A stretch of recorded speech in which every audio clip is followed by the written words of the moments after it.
एक गांव में एक बूढ़ा पोस्टमैन हुआ करता था। साइकिल पे घर घर घूमकर खत पहुंचाना उसका काम था। थोड़े दिनों में ही वो रिटायर होने वाला था। उसे पत्नी और हेमा नाम की एक बेटी थी। हेमा सिर्फ 10वीं पास थी मगर बहुत होशियार लड़की थी। एक बार वो, बेटी हेमा, तुम्हारे लिए एक अच्छा रिश्ता आया है। लड़का और उसके माता पिता बहुत अच्छे लोग हैं, मगर लड़का थोड़ा मोटा है। नाम लड्डू है, अगर तुम्हें पसंद हो तो। कहा तो हेमा, पिताजी, इंसान को खूबसूरती की नहीं, अच्छे गुण और दिल की जरूरत है। आपकी पसंद ही मेरी पसंद है, बोली। ऐसे हेमा और लड्डू की शादी हुई। हेमा ससुराल में कदम रखते ही लड्डू मोटा होने के साथ साथ मंद बुद्धि भी है कहकर उसे समझ आ गया। लड्डू तब, हेमा हेमा, मम्मी ने शादी होने तक तुमसे ज्यादा बात नहीं करना है कहकर बोली थी, इसलिए मैं रुक गया था, मगर अब से हम घंटों बात करेंगे, ठीक है? कहा। हेमा तब, ठीक है जी। वैसे आप क्या काम करते हैं? पूछी। लड्डू तब, मुझे कोई भी काम ठीक से नहीं आता है कहकर मेरे माता पिता दोनों हर दम मुझे डांटते रहते हैं, इसलिए वो लोग मुझे कोई भी काम नहीं बोलते। मगर वो दोनों गाड़ी पे चिकन मटन के आइटम्स बनाकर बेचते हैं, वो बहुत स्वादिष्ट होते हैं। तुम खाओगे तो बोलो, लाऊंगा। कहा। हेमा तब, अगर कोई आपको काम करना नहीं आता है कहकर बोले तो आप विश्वास मत करना। आप हर एक काम कर सकते हैं। बाजार जाकर ये सामान लाइए, कहकर पैसे और सामान की पर्ची दी।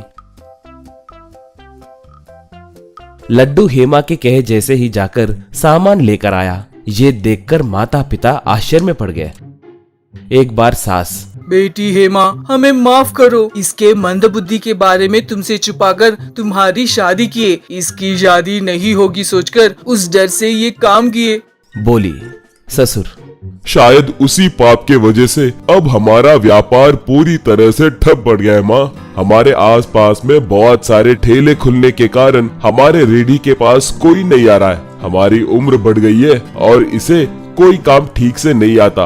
अब क्या करे समझ नहीं आ रहा है, कहकर दुखी हुआ। हेमा तब, सासू माँ, ससुर जी, बेटे के लिए कोई भी ऐसे ही करेगा। 100 झूठ बोल के भी शादी करना है कहकर बड़े बोलते हैं ना, वो मंदबुद्धि होंगे मगर उनका दिल बहुत बड़ा है। उनसे कोई भी काम नहीं होगा कहकर बार बार याद मत दिलाइए। वो ये सच है सोचकर कोई भी काम नहीं कर रहे हैं। हमारे रेडी के पास लोग खाने नहीं आने का मतलब है कि वो लोग कुछ नई चीज खाना चाह रहे हैं। मुझे सिर्फ एक मौका दीजिए, हम फिर से हमारे व्यापार को बढ़ाएंगे, बोली।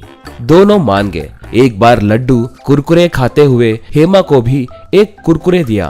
खाओ खाओ, कुरकुरे बहुत अच्छा होता है, कहा। उसे लेने के बाद हेमा को एक उपाय सुझा। वो तब, ओ जी, कल से हम दोनों रेडी पे कुरकुरे चिकन बनाकर बेचेंगे। आप मेरी मदद कर सकते हैं क्या? वो कैसे बनाना है मैं आपको बताऊंगी, बोली। लड्डू तब, आई सच, मैं तुम्हारी मदद करूं? ठीक है ठीक है, वो कुरकुरे चिकन कैसे बनाते हैं मुझे बताओ, कहा। हेमा लड्डू को कुरकुरे चिकन कैसे बनाना है अच्छे से समझाई। बाद में हेमा कुरकुरे चिकन नाम का एक बोर्ड ठेले पे लगाकर ठेले पे चिकन और कुरकुरे पैकेट्स रखकर लड्डू के साथ मिलके घर से निकली। रेडी के पास लड्डू, आइए भाई आइए, कुरकुरे चिकन, गर्मा गर्म स्वादिष्ट कुरकुरे चिकन, आइए आइए, कहकर पैकेट्स पकड़ के पुकारने लगा। ये क्या है कहकर देखने के लिए लोग वहां आए। लड्डू तब कुरकुरे पैकेट्स फाड़कर एक प्लेट में रखकर उन्हें अच्छे से मसलकर उनका चूरन बनाया।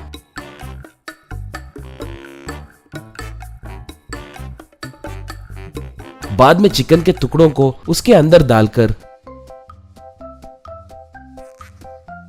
अंडों को फोड़कर उसमें मिलाकर नमक, मिर्च और मसाला अच्छे से घोलकर वो चिकन प्लेट हेमा को दिया। हेमा उन चिकन के टुकड़ों को तेल में डालकर अच्छे से तलने लगी। लड्डू उन्हें प्लेट में रखकर ग्राहकों को देने लगा। लोग उन्हें खाकर उसके स्वाद को फिदा हो गए। उस दिन से लोग उमड़ कर आने लगे। कम समय में ही वो लोग बहुत पैसे कमाए। उन्हें आराम देकर बेटा और बहू को व्यापार संभालते देख माता पिता बहुत खुश हुए।